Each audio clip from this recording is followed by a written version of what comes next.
આપ્યો છે કમિશનર સાહેબે? સૌ પ્રથમ તો અમે પોલીસ કમિશનર સાહેબને અભિનંદન આપ્યું છે કે એમણે એટલા ઓછા સમયમાં સારી કામગીરી કરીને પોલીસે 25 થી 30 લોકોને પકડ્યા હતા અને એટ ધ ટાઈમ એમને બાહેધરી આપી હતી કે કોઈ નિર્દોષ સાથે ખોટું નહીં થવા દે. અને 25 થી 30 લોકોમાંથી જે 3 લોકો હતા જે ઇન્વોલ્વ હતા અને એકચ્યુઅલ એમને જે કાંડ કરેલું એ લોકોને પોલીસે પકડ્યા અને બાકીના લોકોને છોડી દીધા. સૌ પ્રથમ તો આ જે કંઈ બનાવ બન્યો છે ત્યારે કેટલા આક્ષેપો મુસ્લિમ સમાજ ઉપર કરવામાં આવે છે, પરંતુ હું કહેવા માંગીશ કે મુસ્લિમ સમાજ આવા જે લોકો કૃત્ય કરે છે તેનું સતત વિરોધ કરતો આવ્યો છે.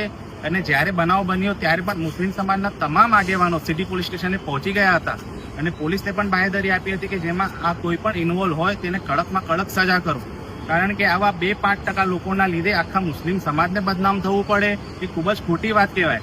અને જે રીતે આ જે 3 ઈસમો પકડાયા છે એમાંથી એક સગીર છે, એક મેન્ટલી ડિસ્ટર્બ છે અને એક 20 થી 22 વર્ષનો છે.